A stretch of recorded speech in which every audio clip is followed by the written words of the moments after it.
Hello everyone, welcome to Uttam's academy. మనకు district court jobs నుంచి 1620 jobs రావడం జరిగింది 10 రకాల పోస్టులకు.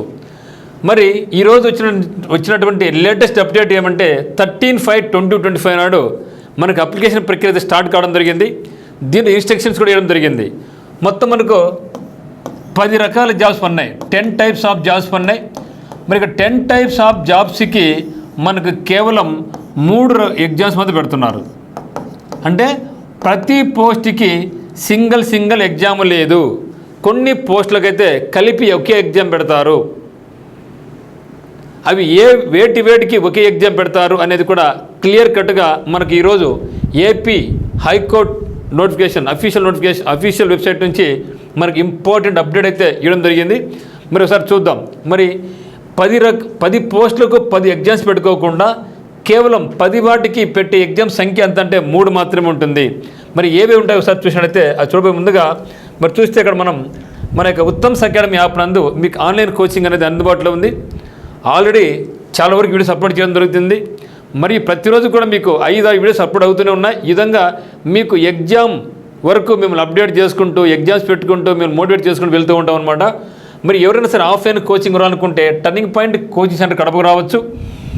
మరి మీరు ఏపీసీ సంబంధించినటువంటి బ్యాచ్ స్టార్ట్ కావడం జరిగింది. ఆన్లైన్లోనైతేనేమి ఆఫ్లైన్ అయితేనేమి. మరి ఇక్కడ ఫుల్ కోర్స్ ఉంటుంది, టెస్ట్ సిరీస్ ఉంది, జిల్లాల సమాచారం ఉంది, తర్వాత మనకు కరెంట్ అఫైర్స్ ఉంటుంది. సో మీకు ఏ విధంగా కావాలంటే ఆ విధంగా మీకు నచ్చిన విధంగా మీకు కోర్స్ అందుబాటులో ఉంటుంది. అతి త్వరలోనే మీరు ఎవరైతే బుక్ కావాలనుకుంటున్నారో ఇంగ్లీష్ బుక్ కానీ లేకపోతే స్ట్రాటజీకి బుక్ కానీ కరెంట్ అఫైర్స్ కానీ సో వాటికి కూడా మనం సపరేట్గా కోర్స్ అని పెడుతున్నాం. ఓన్లీ పీడిఎఫ్ కోసం మాత్రం పెడుతున్నాం. ఆ యొక్క పీడిఎఫ్లు మీరు చూసుకొని మీకు నచ్చిన పీడిఎఫ్ అంతా లాగోకుండా మీకు ఎక్కడైతే నచ్చిందో ఆ యొక్క పీడిఎఫ్ మాత్రం మీరు డౌన్లోడ్ చేసుకొని మీరు ప్రింట్ తీసుకొని మీకు టైం వేస్ట్ కాకుండా చేసుకునే విధానం కూడా అతి త్వరలోనే మీకు ముందు రాబోతుందని ఉత్తమ్స్ అకాడమీ. మరి చూస్తే అసలు విషయంలోకి కామన్ ఎగ్జామ్స్ గల కేటగిరీ జాబ్స్ ఏముందంటే ఫస్ట్ వాళ్ళు ఇచ్చిందేమంటే కామన్ ఎగ్జామ్స్ ఫర్ ఫస్ట్ 4 రకాల జాబ్స్కి ఒకే ఎగ్జామ్ ఉంది ఇక్కడ. సో 4 రకాల జాబ్స్కి ఒకే ఎగ్జామ్ అంటే మీరు స్టెనోగ్రాఫర్ గ్రేడ్ 3 అప్లై చేసినా, జూనియర్ అసిస్టెంట్ అప్లై చేసినా, టైపిస్ట్ అప్లై చేసినా, ఫీల్డ్ అసిస్టెంట్ అప్లై చేసినా మీకు సింగిల్ ఎగ్జామ్ ఉంటుంది. మీరు ఒకవేళ 4 పోస్టులు అప్లై చేసినా, ఎందుకంటే స్టెనోగ్రాఫర్ 3 ఉండే వాళ్ళు కంపల్సరీ డిగ్రీ ఉండాలి కాబట్టి వాళ్ళు అన్ని పోస్టులు అప్లై చేసుకోవచ్చు. అంటే స్టెనోగ్రాఫర్ గ్రేడ్ 3 ఉండేవాళ్ళు ఇది అప్లై చేసుకోవచ్చు, ఇది అప్లై చేసుకోవచ్చు. అయినా మీరు రాసేది మాత్రం ఒక ఎగ్జామే.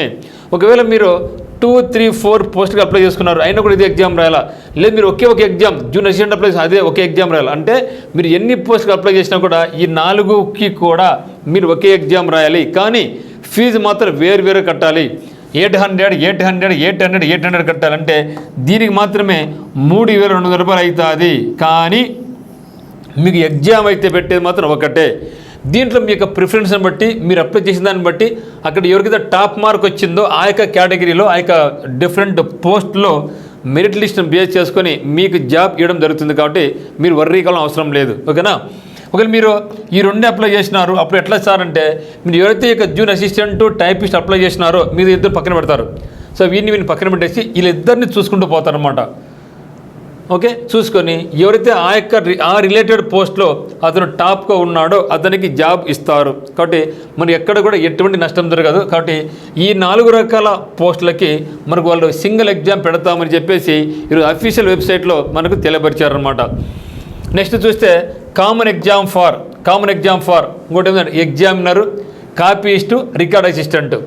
వీటికి మనకు ఏమంటే క్వాలిఫికేషన్ ఇంటర్మీడియట్ కదా. ఇవన్నీ కూడా మనకు డిగ్రీ క్వాలిఫికేషన్. ఇది వచ్చేసి మనకు ఇంటర్మీడియట్ క్వాలిఫికేషన్ ఫస్ట్ మీకు చెప్పడం జరిగింది నేను. సో డిగ్రీ ఉండే వాటికి అన్నీ ఒక ఎగ్జామ్ పెడతారు.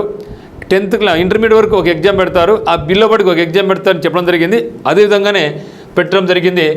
ఇంటర్మీడియట్ క్వాలిఫికేషన్ అయినటువంటి ఎగ్జామినరు, కాపీయిస్టు, రికార్డ్ అసిస్టెంట్ ఈ 3ంటికి కలిపి ఒకే ఎగ్జామ్ పెడతారు. మీరు ఒక ఎగ్జామ్ అప్లై చేసినా, 2 అప్లై చేసినా, 3 అప్లై చేసినా సరే మీకు వాళ్ళు పెట్టే ఎగ్జామ్ అయితే మాత్రం ఒకటే. ఓకే, సో కాకపోతే మీరు సపరేట్ ఫీజు కట్టుకోవాలా. సో సపరేట్ మీరు ఫీజు కట్టుకోవాలా. మరి కామన్ ఎగ్జామ్ ఫార్ ఇది 3rd కేటగిరీ అనమాట. ఇప్పుడు ఏమంటే ఇక్కడేమి డిగ్రీ సంబంధించినటువంటివి, ఇంటర్ సంబంధించినటువంటివి, ఇది 10th సంబంధించినటువంటివి అండ్ బిలో. ఇక్కడ మనం చూసినట్టయితే ఇక్కడ ప్రాసెస్ సర్వర్ అనేది 10th క్వాలిఫికేషన్ కాబట్టి ఇక ప్రాసెస్ సర్వర్ అయితే మాత్రం అందరూ అప్లై చేసుకోవచ్చు. వీళ్ళు అప్లై చేసుకోవచ్చు, ఇంటర్మీడియట్ అప్లై చేసుకోవచ్చు, డిగ్రీ వాళ్ళు కూడా అప్లై చేసుకోవచ్చు.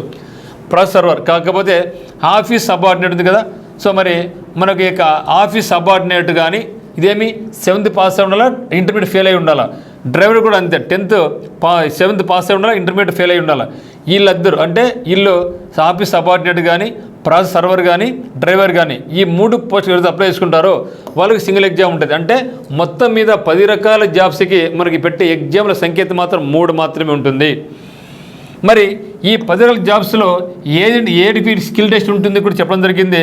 స్టెనోగ్రాఫర్ వాళ్ళకు స్కిల్ టెస్ట్ ఉంటుంది, టైపిస్ట్ వాళ్ళకు స్కిల్ టెస్ట్ ఉంటుంది, కాపీస్ట్ వాళ్ళకి స్కిల్ టెస్ట్ ఉంటుంది, డ్రైవింగ్ వాళ్ళకు డ్రైవింగ్ టెస్ట్ ఉంటుంది. ఇది వీళ్ళకి స్కిల్ టెస్ట్. అంటే మొత్తం 10 రకాల జాబ్స్లలో మనకు 4 రకాల వాటికైతే మాత్రం మనకు స్కిల్ టెస్ట్ ఉంది. ఈ 4ంటికి మనకు స్కిల్ టెస్ట్ ఉంది.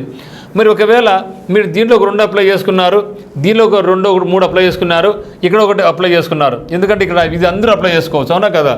మరి ఇప్పుడు నా పరిస్థితి ఏమి సార్, నేను ఇక్కడేమో 2 పోస్టులు అప్లై చేసిన, ఇక్కడ ఒకటి అప్లై చేసుకున్నా, ఇక్కడ ఒకే పోస్ట్ అప్లై చేసుకున్నా. మరి ఇప్పుడు నేను ఇక్కడ కలిసి ఒకే ఎగ్జామ్ రాస్తుంది కుదరదు. మీరు ఇక్కడ ఒకటి అప్లై చేశారు, ఈ 4లో ఒకటి అప్లై చేస్తున్నాడు, సపరేట్ ఎగ్జామ్ రాయాలి. ఇక్కడ దాంట్లో మీరు అప్లై చేసి ఉంటే ఎగ్జామినర్ గారు ఇక్కడ ఇచ్చిన అప్లై చేసి ఉంటే ఇక్కడ మీరు ఒక ఎగ్జామ్ రాయాలా, ఇక్కడ ఇది ఒక ఎగ్జామ్, అంటే మీరు 3 ఎగ్జామ్స్ రాస్తారు. ఓకేనా. ఇది మనకు అఫీషియల్ వెబ్సైట్లో ఇచ్చినటువంటిది. ఇది మిత్రమా. సో ఇంకోటి ఇంపార్టెంట్ నోట్ ఇస్తున్నారు అనమాట. ఇస్తాడు, the merit list for each post will be prepared separately. అంటే ఇక్కడ అప్లై చేస్తున్నా, ఇక్కడ అన్ని చోట్ల అప్లై చేస్తున్నా. అప్పుడు నా కథ ఏమి, నా ఇబ్బంది ఏమంటే the merit list for each post will be prepared separately. So merit list అనేది మీకు ప్రతి పోస్టుకు సంబంధించి సపరేట్గా వాళ్ళు ప్రిపేర్ చేస్తారు on the base of the performance of the candidates applying for the each post. అంటే మీరు అప్లై చేసిన దాంట్లో ప్రతిదాన్ని బేస్ చేసుకొని, దాంట్లో ఇచ్చిన మార్కుని బేస్ చేసుకొని మీకు పెర్ఫార్మెన్స్ని బట్టి మీకు వాళ్ళు ఫైనల్ మెరిట్ లిస్ట్ ఇవ్వడం జరుగుతుంది, మనకు జాబ్ ఇవ్వడం జరుగుతుంది. సో ఇది మనకు వచ్చినటువంటి ఇంపార్టెంట్ అప్డేట్ అనమాట. సో మరిన్ని అప్డేట్స్ కొరకు మీరు ఖచ్చితంగా మనకి ఉత్తమ్స్ అకాడమీ యాప్ను డౌన్లోడ్ చేసుకోండి. అదేవిధంగా మనకు ఉత్తమ్స్ అకాడమీని యూట్యూబ్ ఛానల్ను సబ్స్క్రైబ్ చేసుకోండి. మరి కింద డిస్క్రిప్షన్లో ప్రతి జిల్లాకు సంబంధించినటువంటి వాట్సాప్ గ్రూపులు ఉన్నాయి, దాంట్లో మీరు జాయిన్ అయిపోండి. మీకు ఎవ్రీ సండే మీకు ఒక ఎగ్జామ్ అనేది మీకు పంపించడం జరుగుతుంది. ప్రతి సండే కూడా ఒక గ్రాండ్ టెస్ట్ మీకు పంపిస్తాం. అక్కడ మీరు ప్రింట్ తీసుకొని మీరు డౌన్లోడ్ లేదంటే అట్లా కూడా మీరు ఎగ్జామ్ రాసుకోవచ్చు అనమాట. సో ఈ యొక్క అవకాశాన్ని జారీ విడుచుకోవద్దండి. సో మరి మీకు ఒక ఆన్లైన్ కోర్స్ కావాల్సి ఉంటే ఉత్తమ్స్ అకాడమీ యాప్ డౌన్లోడ్ చేసుకోండి. మీకు ఎటువంటి డౌట్స్ ఉన్నా కూడా 8688080802 కానీ 8333059876 కానీ కాల్ చేయండి. సో ఇది ఈ యొక్క అప్డేట్ అనమాట. Thank you.